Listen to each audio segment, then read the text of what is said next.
talk, guys. Oh, okay. Yep, we're sitting in a, you know, we just want to keep you on your toes. Well, actually, you're keeping us on our ass.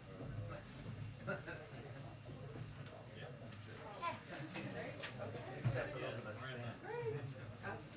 Yeah, just go right there. Perfect. Beautiful. What a time. Having fun.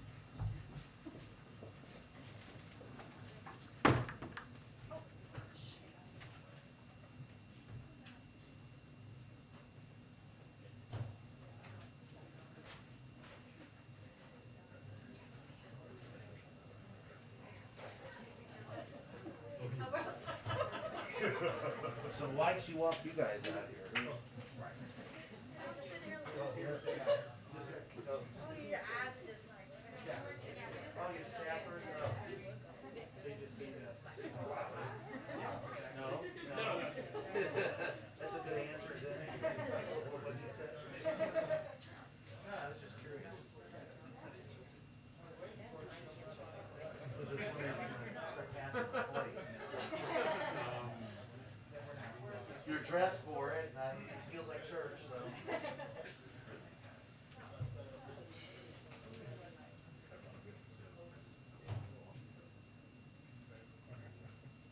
that means 4:30 departure. Early, get departure.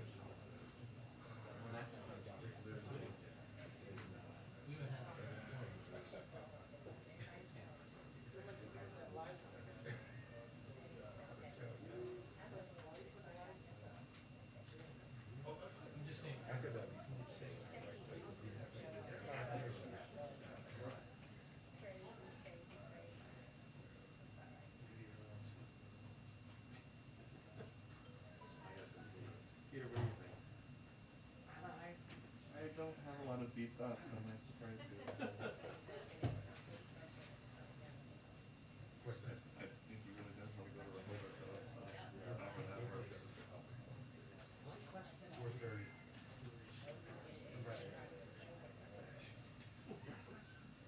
I'm reading Carol Lee's book that I'm reading. Right. Is there some? Well, so it's really the first third of the book is sort of history of church. That's what I have. It's all about all the things that can happen.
Lives that can happen. You got focus now? All right.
We have a 2-minute warning on the briefing. 2-minute warning on the briefing. Thank you.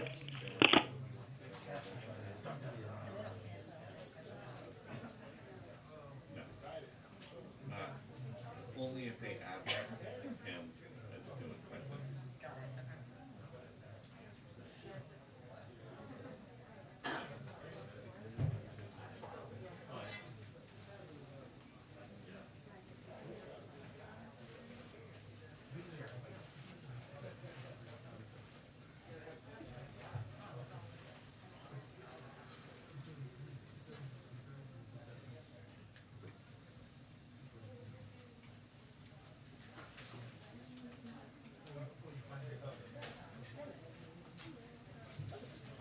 Yeah. Kelly, how are you? How are you? You got back okay? Got back? How was Scotland? Very nice. It was cold. Sorry, I missed that. Something that's fun to shut. A mirror in there or something. You like it? Okay. Yeah. I enjoy it. We had some good cities.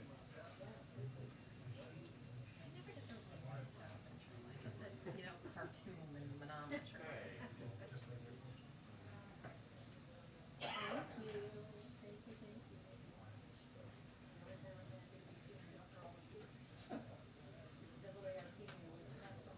Not so much.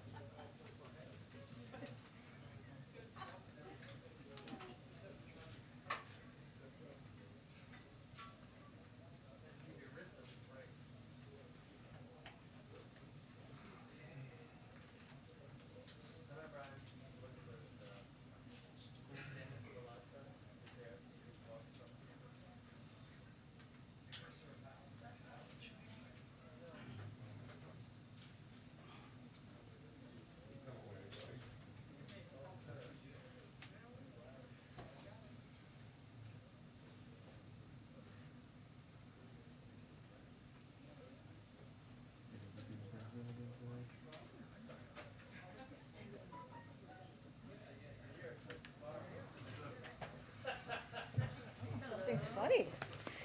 Hello. All right, everyone. Happy Friday. Oh.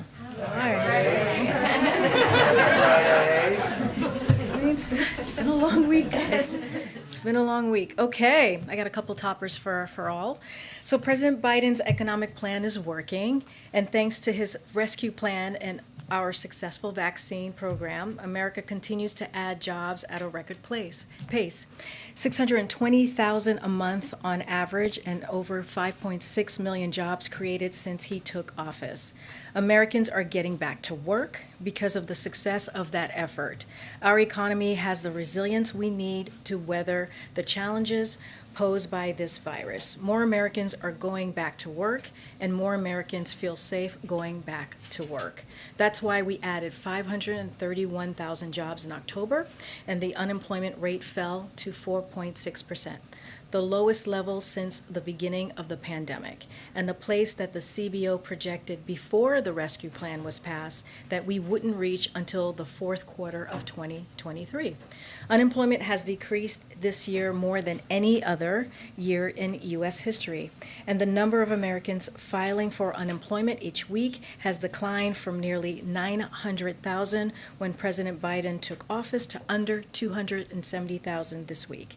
Because of the decisive action the president took with the rescue plan and his efforts to fight the pandemic, our economy has rebounded at a rate unsurpassed in modern history, far outstripping those of our peer countries. And because of that, businesses were able to stay open, schools were able to reopen, and Americans are able to get back to work. It's been a busy week, making strong progress in our fight against COVID-19. So I also wanted to give an overview of this work, the work that we've been doing around the pandemic and fighting the pandemic. On Monday, we hit 80% of adults with at least one shot and 70% of adults fully vaccinated. And we're still vaccinating hundreds of thousands of Americans every day. Last Tuesday, CDC's decision made 28 million kids aged 5 through 11 eligible for vaccination. This was a huge sigh of relief for parents and means 95% of Americans are now eligible for vaccination. Since then, you've seen kids rolling up their sleeves at pediatrician offices, pharmacies, and children's hospitals. Many more will this weekend and next weekend. Just like my little one, she's going to be getting her shot on Wednesday, and I thank the team, the awesome team, for putting a plan in place to making that happen. So thanks to our preparation, we're already getting children protected from this virus. And yesterday, we rolled out vaccination requirements that will cover about 100 million American workers, 2/3 of workers in the U.S. These requirements have already helped reduce the number of unvaccinated Americans 12 and older by about 40%. A few other key points on yesterday's announcements. They're going to save American lives and help our economic recovery.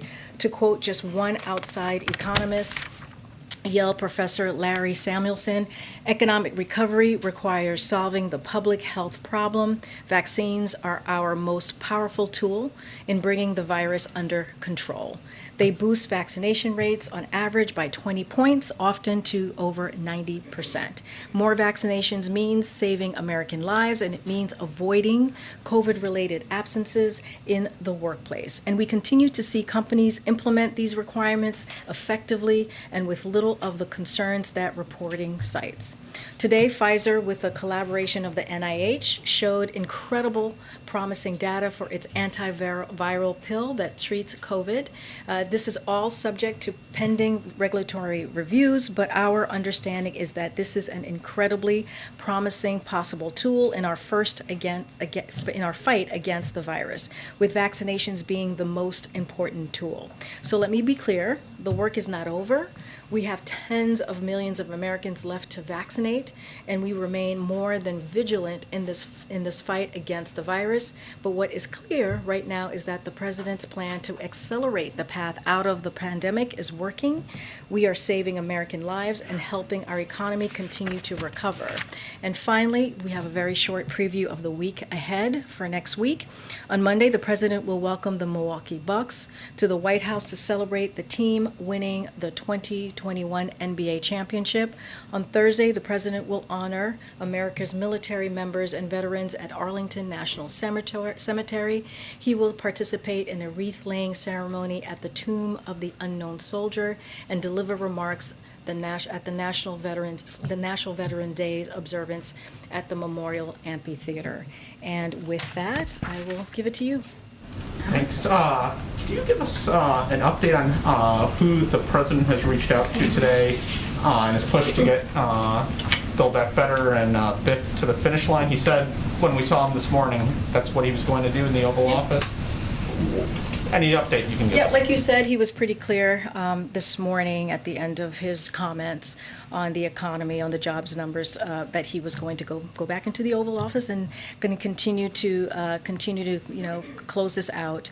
So the president, as he stated, is in close touch with House members, advocating for yes votes for the Build Back Better Act and the bipartisan infrastructure bill. Like he said this morning, it's all about giving the middle class breathing room. And we continue to say, if you're concerned about costs, that's one of the best arguments for passing the Build Back Better Act, which will take some of the biggest financial trends that have worked against middle class families, like high costs of prescription drugs, and be a down payment against inflation by getting more Americans into the workforce. So he's going to continue to work the phones. He's going to continue to stay in close touch and stay in lockstep with Speaker Pelosi on getting this done. Everybody, there's a sense of urgency, as you've heard us say, today from everyone, from all the members on the Hill to get this done for the American people. And inaction is not the answer, so we're going to try and get this done. Anyone specifically you talked to today that you I could- don't have any calls to preview or to read out at this time, but as you can imagine, as he said himself, he's getting to work and keeping in close touch with folks on the Hill. House leadership indicated today that it'll take some time to get the CBO score ready. With that in mind, why is the president urging lawmakers, as he said this morning, to vote yes on both of these bills right now? Why not give these folks some time to see what the CBO says and do their jobs? So as you know, the Build Back Better framework that the president put forth and also the bipartisan infrastructure bill is paid for. This is something that the president was very clear that he wanted to make sure happened, that as we move forward with these historical investments. And as yesterday's score from the Joint Committee on Taxation indicated, and as shown by the numbers calculated by economists across the administration, which aligns with the JCTs, and what I'm talking about is the Treasury blog that came out yesterday that laid out, you saw that it reaffirmed by Moody's an analyst. This bill is fully paid for by asking the wealthy to contribute their fair share, and that is exactly how we're going to move forward with that, and also reduce the deficit. So the big thing that we continue to say is the time is now to take action. As we saw from Tuesday, the American public wants us to move. They want us to move forward and actually deliver, and so that's what we're trying to do as an administration, deliver for the American public and make sure that this transformative bill really, truly moves forward so it can make a difference in people's lives. Thanks. The Speaker Pelosi just put out a dear colleague saying it is important that they advance both bills today, and you were just referring to the president's comments where he's called for them to vote right now. Is it the president's expectation that there will be votes today? Well, so I can't speak for the mechanism, like I don't have the schedule, the floor schedule, as you can imagine, but the president's been very clear that he wants these passed. He wants these bills moved forward. If it's today, that's wonderful. That's great, because by moving them forward, we are making sure that we're taking action for the American public. So we're going to, again, work in lockstep with Speaker Pelosi and Leader Schumer to get these done. But we have confidence in her and in her leadership, and so I leave it to them on when this is going to get done. I just want to follow up on what you're saying about the cost, because the Moody's Analytics says that, as the bill is right now in static terms, it would add modestly to the deficit over 10 years. So the numbers are different if you account for potential economic growth, like you were referring to, but that's hard to guarantee. So can you give assurances right here that this will be 100% paid for when everything is said and done? Because right now, moderates don't feel like they have those assurances. Yes, we can give assurance that it will be 100% paid for. That's what we have seen for Moody's, as I just mentioned. That's what we put out, numbers ourselves, the scores ourselves, to show that it'll be more than paid for, but to pay for the bill. And so we are confident. We are keeping that promise, making sure that people who make less than $400,000 do not see any taxes on them, and also just making sure that it doesn't add to the deficit. That is the red line, if you will, that the president had when it came to to his economic policies. If I can just ask one more follow-up really fast. When you, to that point of what the arguments that the moderates are making, they've made an argument similar to how you started. Yeah. You started by saying that there's these positive economic numbers, these positive job numbers, and that might be indication that such a big spending package just isn't necessary right now. So what's your answer to that? This actually plays to what they're saying. So two parts. What I was saying is that the jobs numbers that we saw today is an improvement. We're seeing that the economy is moving forward, and the reason why is because of the American Rescue Plan. The reason why is because we're getting shots in people's arms. The reason why is that people are feeling more comfortable. They're going back to work because they're getting vaccinated, and that American Rescue Plan, that historic bill that the president passed and only Democrats voted for, actually put money in people's pockets, actually gave gave a middle-class tax cut to families. That was incredibly important. So what we're trying to do is continue that investment with his economic policy, the Build Back Better Act, and the infrastructure bill, which are also transformative, as I just said, and historical. So what we know and what we understand is, and one of the best arguments that to make for the Build Back Better Act is that 17 Nobel Prize winners in economics, as you've heard us say, and the president say, agree that it will reduce inflationary pressures, which is so important and so critical right now. The Wall Street analytics firm Moody's said the same thing again yesterday. So Build Back Better is fully paid for and will even reduce the deficit over the long term, as numbers from Moody's, JCT, which is what came out yesterday, and what our administration put forward in that Treasury blog that I mentioned yesterday. So that's what we have and that's what we understand. Thank you so much. Democratic Representative Joyce Beatty said today that the House could vote today on Biden's $1 trillion infrastructure package, but could postpone action on the Build Back Better plan over its cost. And I wondered if you could say if that is acceptable to the president or if he sees it as a betrayal of progressive demands. So here's what I'll say to that. It's like I'm not going to negotiate or speak to hypotheticals from here. Our main thing is that we want to see both bills done. We are working in lockstep with Speaker Pelosi, and as you know, the president and his team has been talking to members and their staff for the past several weeks. We're continuing to do that today, and we're going to get this done. Inaction is not the answer, and we got to move forward and deliver for the American public. On a separate topic, Biden today mentioned that his administration had secured millions of doses of the Pfizer COVID-19 pill. Could you give us any detail on how many millions, when the delivery is expected, and how much it'll cost? So I don't, so as far as the contract, because that would be a contract component, like you said, we're securing millions of doses should this receive, right, the regulatory approval, as the president said. So we have already contracted for millions of doses of the Merck antiviral drug in development as well. And so the contract is being finalized, and I would refer you to HHS for more information as it is available. But what's important here is that we encourage unvaccinated people to get vaccinated. So we don't want anyone to get COVID in the first place. So that's the thing that we want to make sure that people understand, is that we still want you to get vaccinated. This is, yes, wonderful and a great, has promising potential. It still has to go through the process, but it's very important for people to get vaccinated. Thanks, Karine. You noted JCT and Moody's. Do you guys have a sense in terms of the Penn Wharton analysis? We've heard some Republicans talk about it. I think Senator Manchin has mentioned an iteration of it in the past, but finding that there would be a shortfall in the 10-year window. Overall, it would cost $3.9 trillion. What's kind of your read on that analysis? Yeah, so the biggest problem with Penn Wharton's report is that they didn't model the actual bill.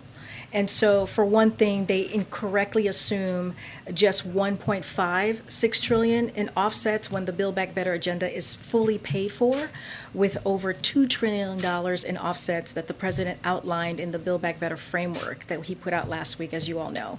And as the Joint Committee on Taxation, which is what we've been talking about, and our own numbers, which align with each other, confirm, they underestimate, this is Penn Wharton, by $292 billion, the combined revenue impact of the corporate minimum tax, stock buybacks, international corporate adjusted gross income surcharge for those making more than $10 million. So the net income investment tax and loss limitation compared to JCT scoring. So they also don't include key areas of Build Back Better that will increase economic growth, like the child tax credit, putting more Americans to work, investing in affordable housing. So for example, just to give an example here, when it comes to the child tax credit, the analysis does not consider the benefits that most 450 economists, including 4 Nobel Prize winners, recently highlighted in an open letter.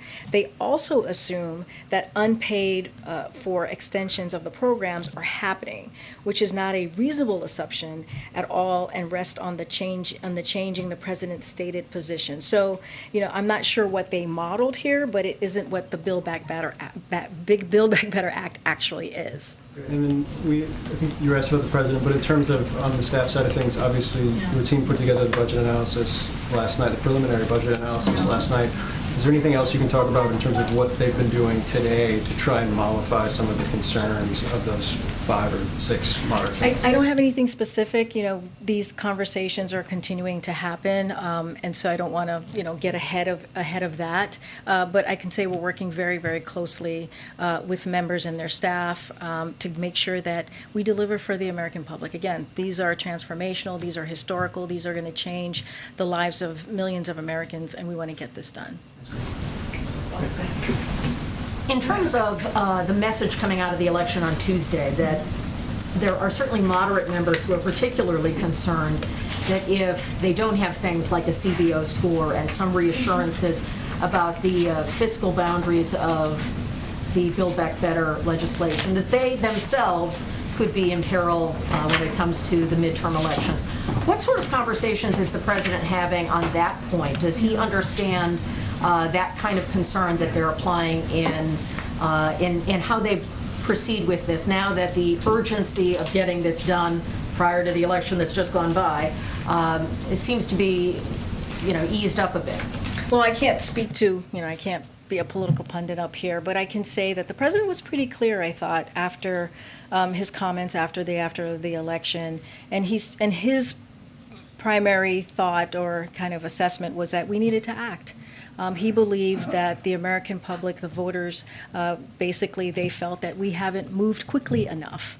And so, we go back to, we laid out our scores through the Treasury's blog, and we've kind of, laid out how this is the revenue is going to be done. And so he pretty much feels that we just have to act. We cannot not deliver for the American public.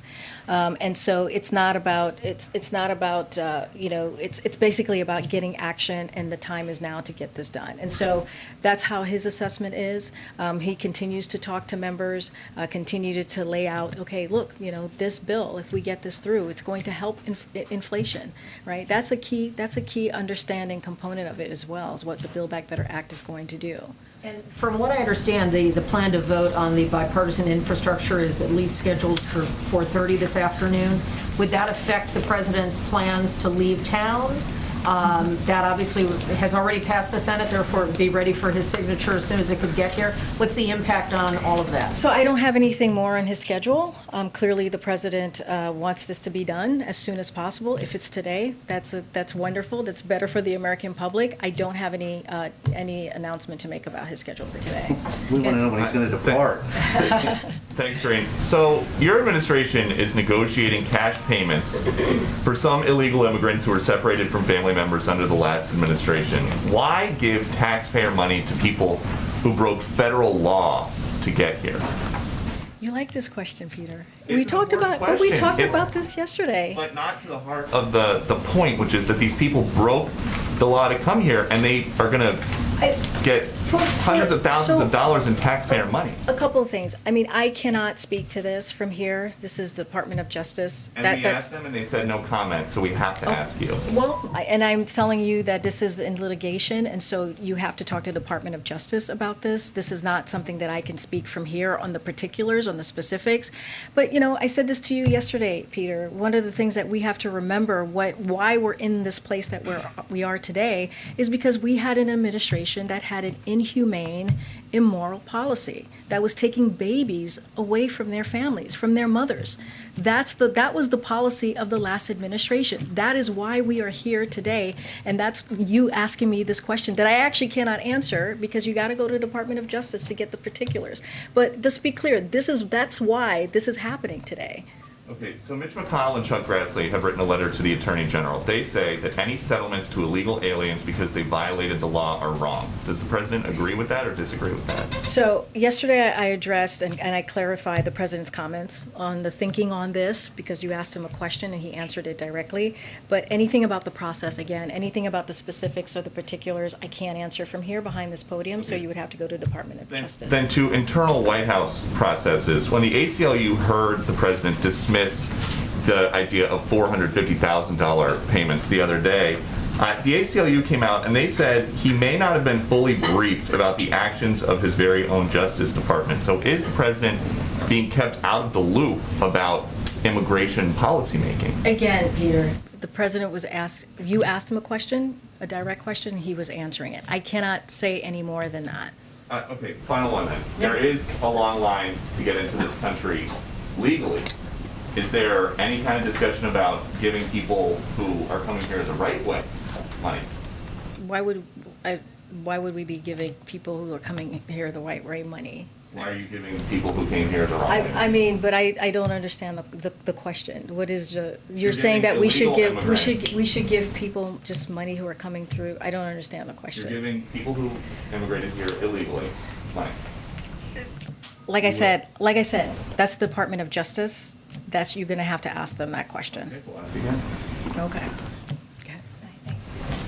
So if it passes, does the White House want Speaker Pelosi to send over the infrastructure bill for the president's signature immediately? Or is it your preference that that waits until the Build Back Better plan gets a vote in the Senate? So if the Build Back Better infrastructure bill passes today, the president's going to sign it. That is, but he also wants to make sure that we get the Build Back Better Act done as well, the framework that he put together. So both bills are critically important to him. He wants to move both of them forward as quickly as possible to, again, deliver for the middle class families, the middle class Americans. And if when Build Back Better, there's so many B's. If the infrastructure bill is passed today, he will sign it. Absolutely. It's important to get that done for the American public. And will he stay in town to sign I it? don't have anything more to share. I know you guys are trying to get that from me. I don't have anything more to share about his schedule. And so, like I said, he's going to continue to work in lockstep with Speaker Pelosi to get this done and work closely with Senator Schumer as well. Has he talked to Speaker Pelosi today? I don't have any calls to read out. I know that, but I mean, you just said they're working lockstep. Surely you know if they've spoken. Well, it's his staff, our staff, and the president as well. I do not have anything to read out to you, but like I said, we're working in lockstep to get this done. This is incredibly important to the president, as you all know. Go ahead, Stephen. I want to ask you about some of the changing contours of the Build Back Better reconciliation bill just in the last couple of days. Yeah. In addition to putting paid leave back into the bill, the Democrats also have added, they've raised the limit on state and local tax deductions. All year, the White House has been saying that would be too expensive to do. What changed, and why is the White House backing it now? Well, as you know, as you just stated, that is not something that we clearly put into the original bill. Look, but the president understands from both Speaker Pelosi and Leader Schumer that for this bill to pass, it needs to address the SALT issue. And because many members of Congress believe the 2017 tax law unfairly targeted their states and localities, including middle-class income Americans, with a $10,000 cap. So it is a long-term, sustainable reform that doesn't add at all to the deficit over the decade. And over that period, it will mean that millionaires and billionaires actually pay more than they would otherwise. The agreement reached in the House of Representatives would raise the cap to $72,500, fully paying for itself across this decade. It's a sustainable solution that means those with lower incomes would be able to fully write off their state and local taxes, while millionaires and billionaires would see their deductions cut back and pay more over time. This is one part of an overall package, as you can imagine, Stephen, that asks more from the highest income Americans. Separate matter. Yep. Last night, the White House confirmed that one of the members of the traveling party in Scotland came down with COVID. Can you say whether this person was either a commissioned officer, as you said you would disclose, or a senior advisor of someone who was a trusted advisor to the president? So I'll say this, just to confirm, and so folks know, and I think people know this already, one member of the president's traveling party tested positive through a lateral flow test on Tuesday for COVID-19.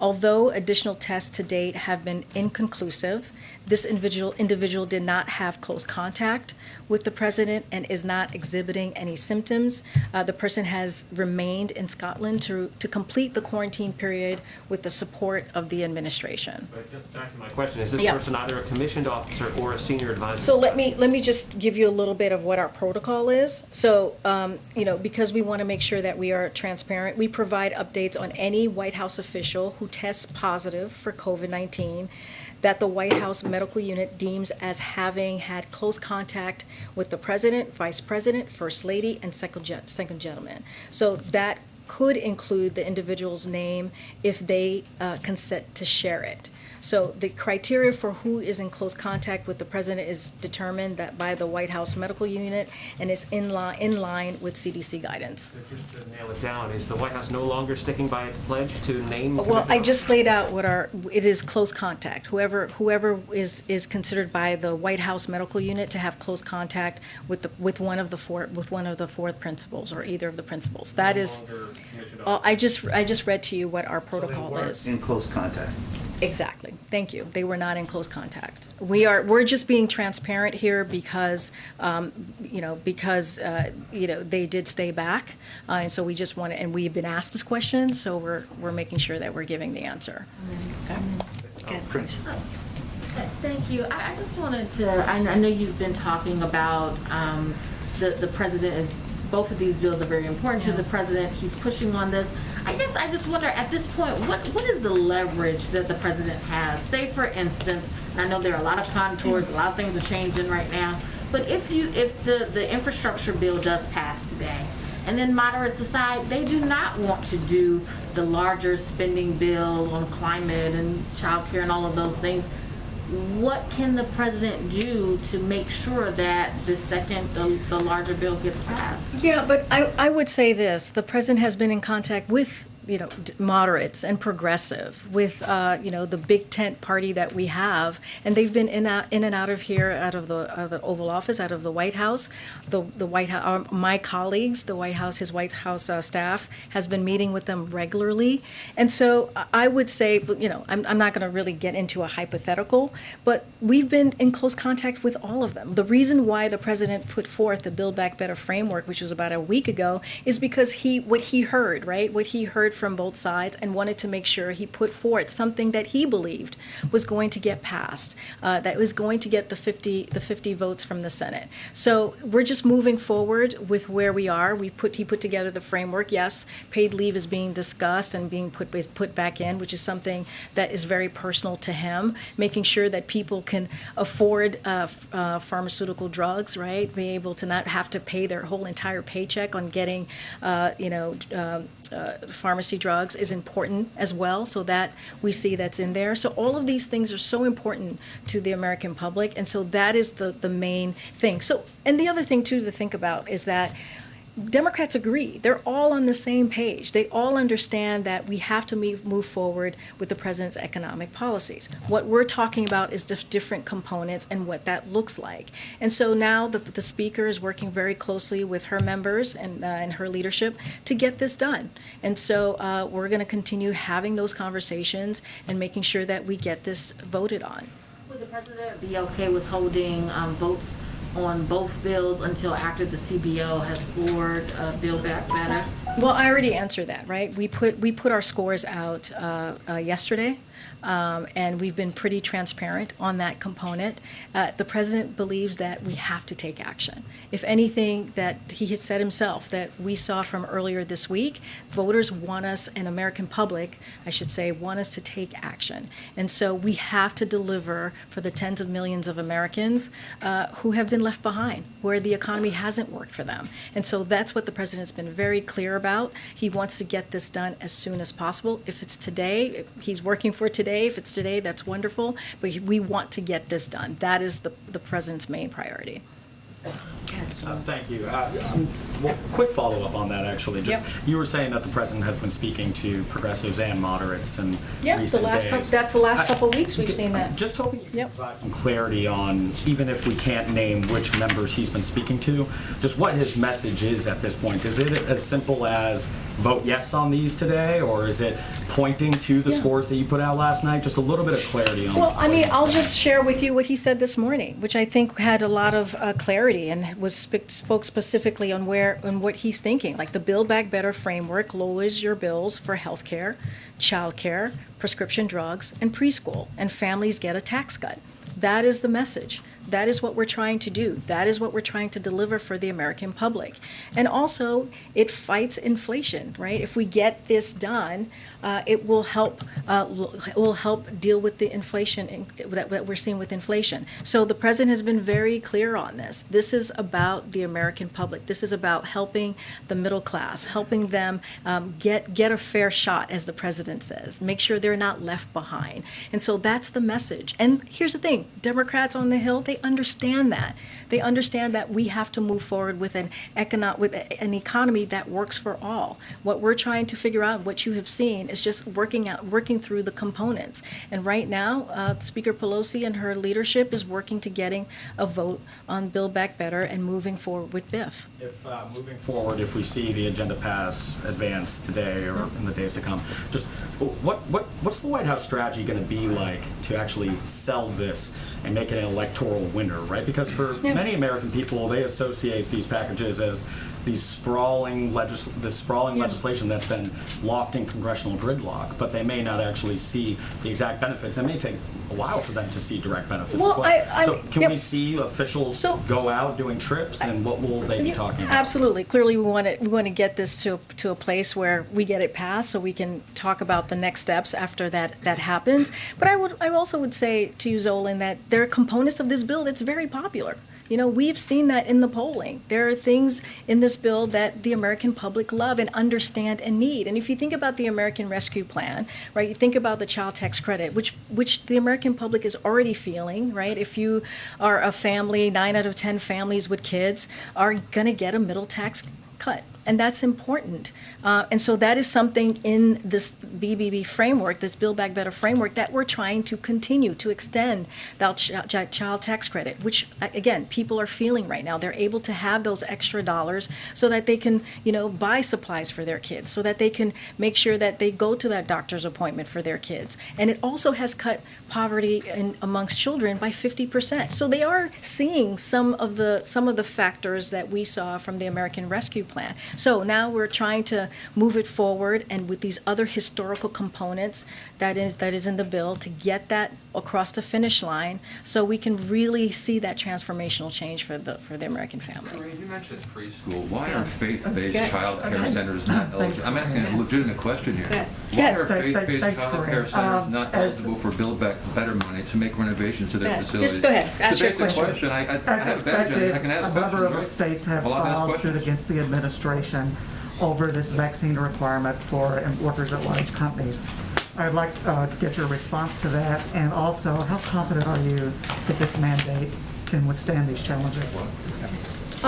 So we are very confident that it can. Just a couple of things that I wanted to just lay out so that people understand. As for the legal side of this, let me be crystal clear: to avoid what appears to be possible misinformation or disinformation around the emergency temporary standard being a vaccine mandate, that would be on its face incorrect, as has been explicit for months. It is a standard for safe workplace to either comply with weekly testing or to be vaccinated. And second, as outlined, the Department of Labor has a responsibility to keep workers safe and the legal authority to do so. To quote from last night's call on this, the new emergency temporary standard is well within OSHA's authority under the law and consistent with OSHA's requirements to protect workers from health and safety hazards, including infectious disease. OSHA has broad authority to issue and enforce health and safety standards to protect workers in staying safe and healthy in their jobs. So this is something that we believe that we have authority to do, that the Department of Labor does. So this is a power, because this is a power that Congress empowered OSHA with through a law that has been on the books for more than 50 years. And to reiterate, we've focused on accelerating our path out of this pandemic and saving lives, and why others are not in wanting to do that is a question for them. So we believe we have the authority to do this, the Department of Labor. And again, this is about saving people's lives. This is what this is about, and making sure that their workplace is safe. Again, regarding Build Back Better, why are faith-based child care centers not eligible for Build Back Better money to make renovations to their Yeah, facilities? for sure. The president, when he was overseas, suggested that he may be looking at different options, that OPEC Plus is now going to increase the supply. Is the president considering tapping the Strategic Petroleum Reserve? Yeah. Is there a timetable for making a decision on that? So I don't have an announcement at this time. As you can imagine, we're going to use every tool at our tool belts to do what we can, assessing and monitoring the situation on the oil process very, very closely every day. I just don't have additional actions on this. And then he met yesterday with Fed Chairman Powell and also Fed Governor Brainerd. What is his timetable for making a decision on some of the vacancies on the Federal Reserve? I mean, he said, it could be very soon. Is he looking at a decision next week? So just to be clear, I'm not going to confirm any internal meetings that the president may have had or may have not had. As the president said this week, he expects to make a decision. He said this just the other day on Tuesday when he was in Scotland during his press conference. I don't have anything to confirm beyond that. Okay. Thanks. 2 questions for you. First of all, the climate change, and he's using the word now adaptability. And I want to go back to that and drill down on that just a bit, because what this administration seems to be saying is that the life that your children are going to lead, my grandchildren are going to lead, are going to be substantially different than what you and I have seen as far as climate on the planet. Is he concerned that that we're not going to be able to at all mitigate the climate change, that we're going to, that for the species to survive, we're going to have to adapt, or does he mean policy adaptation? Well, I think in general, the president wants to do everything that we can to fight climate change, and wants to be a leader, not just here, right, as president of the United States, but globally. And I think that's what you've seen from the president since day one. He said when he walked into the administration that climate is one of the crises that we all have to deal with as a country, and so this is what he's focusing on. We just went to COP26 and talked through a bunch of ways that we can deal to fighting climate. When you think about the Build Back Better plan, when you think about the bipartisan infrastructure, there's more than $9 billion in both to work in a historical way to fight climate. Right. So that's what the president's focusing on, and that's what he wants to do. He wants to make sure that we actually deal with this issue that's in front of us. That I understand, Yeah. and I do have a follow-up. But Yep. that I understand. But are you saying that we are the crisis is for the survivability of the species, or are you saying that adaptability is about how you would attack the problem? Yeah, look, all I can speak to right now is how to attack the problem, which is what I laid out, and how we can be leaders in this, and making sure that we really do everything that we can, right? Not just here in the United States, but globally, to fight climate change. And so that's the focus of the president, and that's what we're trying to do to get this done. And Build Back Better, the Build Back Better Act, and the bipartisan infrastructure plan framework will get that done. Will get us closer to getting that done. And then the follow-up on you were talking about. You've had a number of people that are celebrities with millions of followers who have come out speaking against vaccines. And in the latest, we've seen that the MVP of the NFL finally admitted that he lied and he never got vaccinated, and that he considers it a woke crowd that speaks about and to vaccinations. Has this administration ever thought of reaching out to some of those people who have that type of influence to talk to them about getting vaccinated, or is it simply what you all are saying off the top? Have you worked with people individually? So you've seen us, you've seen influencers come through the White House to talk about the importance of getting vaccinated and using their platforms, right, to talk to their followers. And that is something that we have worked really closely with influencers, with people who have, access to millions and millions of followers. And we continue to do that. We have an amazing digital team that continues to do that work. And you've even seen the president partner up with some folks in that space. And so we'll continue to do that. But what here's what I want to say. I want to say is that in this 18 month of the pandemic, we've lost more than 740,000 lives to COVID-19. And we are now in a position where when the president first walked into the administration, he made sure that he put together a comprehensive vaccination program. And now, I just laid that out earlier, 80% of the American public have at least one shot. And I just also laid out the jobs numbers. One of the reasons why the jobs numbers are where they are today, where we are actually, making progress with the economy, is one, because people are getting vaccinated. So that is so clearly important, and also the American Rescue Plan that he put forth to be able to put some money in people's pockets and really give people a middle class a tax cut. So those are things that are really incredibly important. And so the only way that we're going to get this pandemic behind us and move past it is if we continue to get people vaccinated. So that's incredibly important, and that is our message. And also, we understand and we have seen vaccination requirements work, and they have been successful. And so that's what we're going to continue to do, and work closely with states and businesses to continue to get people vaccinated. Messaging? No, I mean, I just laid out that, I could go back to it about how I gave an update of this week on how we're doing in the state of the pandemic. Here we go. We hit 80% of adults with at least one shot, and 70% of adults fully vaccinated. The CDC's decision made 28 million kids age 5 through 11 eligible for vaccinations. So all of these things are incredibly important. And if you look at the vaccination requirement, we'll cover 100 million American workers. That's how we're going to get to the other side of this. That's how we're going to move forward to make sure that we put the pandemic behind us. And that's our message. Vaccine requirements work. And also, getting a vaccine is safe. It's easy. It's easy to do. You can get it at your pharmacy. You can get it at your doctor's office. It's free, and so we encourage people to get that. It will, it will protect you. It will get you in a place where you feel comfortable to get back to work. That's what we're seeing in these jobs numbers. Can I ask you a question on Ethiopia? Can I ask you a question on Ethiopia? Ethiopia is on the brink of a civil war. Excuse me. No, but I'm asking you a question. I understand. Go ahead. Isn't it better to allow for democracy to allow more reporters to ask questions? Go ahead, Eugene. Ask the question. More reporters to be allowed to ask questions? I am. I haven't taken a... Eugene, go ahead, Eugene. Go ahead.